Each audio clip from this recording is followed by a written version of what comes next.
Okay, சூப்பருங்க. புதுவிதமான ஒரு லவ் ஸ்டோரி நல்லா இருக்குது. பார்க்கலாம். டிஃப்ரெண்ட்டான ஜேர்னல் எடுத்திருக்காங்க. நல்லா இருக்குது. ரொம்ப ஓகே ப்ரோ. ஒன்றுமே இல்லை. ஆக்சுவலி தான் காதலி சாவ போகிறான்னு தெரிஞ்சு அந்த காதலியை காப்பாற்றுறாரா இல்லையா, இதுதான் கதை. பட் கடைசியாக ஒரு நோயை வச்சு சொல்கிறாங்க. சிம்டம்ஸும் சூப்பராக இருக்குது. பட் எஃபெக்ட் நல்லா போட்டிருக்காங்க. டைரக்டர் சூப்பருங்க, சுந்தர் சார் இருக்குது. அவர் லெஜெண்டுங்க, அவர் பற்றி பேசக்கூடாது. அவர் சூப்பருங்க. மற்றபடி வேறு என்ன சொல்கிறது, பாக்யராஜ் என்னங்க ஃபேமிலி நல்லா பார்க்கலாம். அதுமாதிரி லவ்வர்ஸுக்கு ஒரு புதுசாக காதல் இந்த படம் பார்த்தீங்களா, அதோட செகண்ட் ஹாஃபாக இது இருக்குது. அது நக்குலு இல்லை ஹீரோ வேறு, அதே ஸ்டைல் ஆஃப் தான். ஆனால் செம்ம டிஃப்ரெண்ட்டான ஒரு சேனல். இது பார்க்கணும், பார்த்தே ஆகணும். பாருங்கள், அவ்வளோ இல்லை எங்கே லாக் ஆகலைங்க. நல்லா இருக்குங்க. 10க்கு 10 கொடுக்கலாங்க எனக்கு தெரிஞ்சு.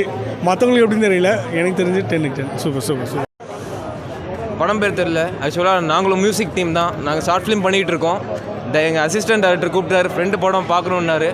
சரி, ஏதோ ஒரு படம் தான் வந்தேன். ஆனால் இந்த படத்தை பார்த்ததுக்கப்புறம் ஒரு எக்ஸைட்மெண்ட் தான் எனக்கு. ஏன் சொல்கிறேன்னா, கடைசியாக நம்ம எல்லோரும் மிருதன் படம் பார்த்துருப்போம். ஒரு டிஃப்ரெண்ட்டான கான்செப்ட். தமிழ் படத்துலையும் இப்படி ஒரு டிஃப்ரெண்ட் ஒரு ஜாம்பிலாம் பண்ணியிருந்தாங்க.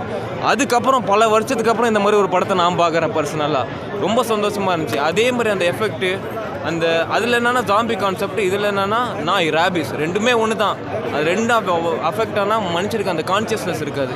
அதை தெளிவாக படத்தில் ஒவ்வொரு சீனையும் பக்காவாக காமிச்சிருந்தாங்க. எனக்கு ரொம்ப நாள் கழிச்சு இந்த மாதிரி ஒரு படம் பார்க்குறது எனக்கு ரொம்ப சந்தோஷமாக இருந்துச்சு. வேறு ஏதாவது கொஸ்டின்? எந்த அளவுக்கு பயங்கர இன்ட்ரெஸ்டிங்காக இருந்துச்சு. ரொம்ப எங்கேஜிங். அந்த ஹீரோ ரொம்ப எங்கேஜாக வச்சுருந்தார் ஆடியன்ஸை. ஒவ்வொரு இடத்துலையும் காட்டினார். இந்த மாதிரி நான் ஹீரோனோட கனெக்டாக இருக்கேன், படத்தோட கனெக்டாக இருக்கேன்னு அந்த ஒரு எமோஷனல் கனெக்ஷன் அவர் கொடுத்துக்கிட்டே இருந்தார். அது எனக்கு ரொம்ப பிடிச்சிருந்தது. அதை தாண்டி வேறு என்ன, மியூசிக் ஸ்கோரிங் எனக்கு ரொம்ப பிடிச்சது. ஆக்சுவலாக நானே ஒரு மியூசிஷியன் தான். சின்ன ஷார்ட் ஃபிலிம் பண்ணிகிட்டு இருக்கேன். அந்த மியூசிஷியன் அந்த இடத்துல இந்த எமோஷனுக்கு அந்த மியூசிக் கொடுத்தது கரெக்டாக கொடுத்துருந்தாங்க. இந்த இடத்துல தான் அந்த மியூசிக் இருக்கணும். ஏன்னா மியூசிக்கை ஒரு இடத்துல தப்பாகிடும். இந்த ஒரு எமோஷன் இடத்துல கொடுத்துருந்தாங்க. அது ரொம்ப நல்லா இருந்துச்சு. எனக்கு ரொம்ப பிடிச்சிருந்தது. ஃபேமிலியாக பார்க்க வேண்டிய படம் இது. ஏன்னா ரேபிஸ்ன்றது ஒரு சாதாரண நோய் கிடையாது. சின்ன குழந்தைங்களும் அஃபெக்ட் ஆகுறாங்க. இது ஒரு அவேர்னஸ் மூவியாக பார்க்கணும். எல்லோரும் பார்க்க வேண்டிய படம். இதெல்லாம் பெரிய படமாக இருக்க வேண்டியது. ஆனால் நமக்கு வேல்யூ தெரியல. உண்மையால ஒரு நல்ல படம் இது. என்னை பொறுத்த வரைக்கும் நான் சொல்கிறேன். மற்றவங்களுக்கு எப்படின்னு தெரியல. ஒரு அவேர்னஸான படம்.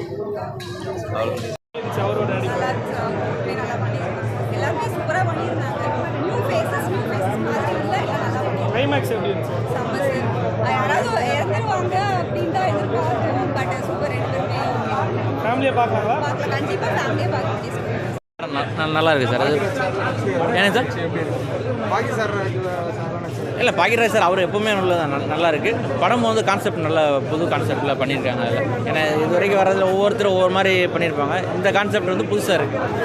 ஃபஸ்ட் ஹாஃப் செகண்ட் ஹாஃப் நல்லா பண்ணியிருக்காங்க. அதில் இல்லை, ஃபேமிலி ஆடியன்ஸ் எல்லாருமே பார்க்கலாம். இதில் எல்லாருமே பார்க்கக்கூடிய படம் தான். இது இன்ட்ரெஸ்டிங்காக இருக்குது. அதில் அவங்களுக்கு எல்லாருமே பார்க்கலாம். இந்த படத்தை பொறுத்தவரைக்கும் இந்த கான்செப்ட் இப்போ தான் பண்ணியிருக்காங்க. அதில் அதனால் இல்லை போர் அடிக்குது அப்படின்னு இல்லை. ஃபஸ்ட் ஹாஃப் இருக்குது, செகண்ட் ஹாஃப் நல்ல கண்டினியூவாக நல்லா ஃபுல்லாக போயிட்டுருக்கு. அதனால் ஓவரால் படம் பார்க்கலாம், நல்லபடியாக இருக்குது. இந்த கான்செப்ட் இது ஃபஸ்ட்டு. ஆமாம், அதனால் நல்லா இருக்குது. அதனால் எந்த பிரச்சனையும் இல்லை, நல்லாவே பண்ணியிருக்காங்க. என்ன படம் பார்த்துருக்கீங்க? 7 நாட்கள் படம் பார்த்துருக்கோங்க. எல்லாமே கவர் பண்ணியிருந்தாங்க. சூப்பர் நேச்சுரல் எல்லாமே கவர் பண்ணியிருக்காங்க. கடைசியில் ஆக்டர் அந்த கேரக்டராகவே வாழ்ந்துருப்பார். அந்த ரேபிஸ் அந்த மாதிரி நடிச்சிருப்பாருங்க. அவர் அந்த கேரக்டராகவே வாழ்ந்துருப்பார். இல்லைங்க, அவர் கொடுத்த ரோல் அவர் கரெக்டாக பண்ணியிருக்காரு. இல்லை, இது ஃபேமிலியாக பார்த்தா இது ஒரு சோஷியல் அவேர்னஸான ஒரு மூவி மாதிரி.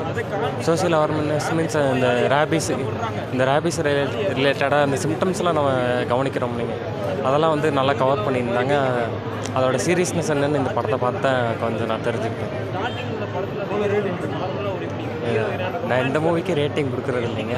ஆனால் ஆக்சுவலாக நம்ம எல்லாருமே பார்க்க வேண்டிய படங்க. சோஷியல் அவேர்னஸ் பார்க்கலாம், கண்டிப்பாக பார்க்கலாம்.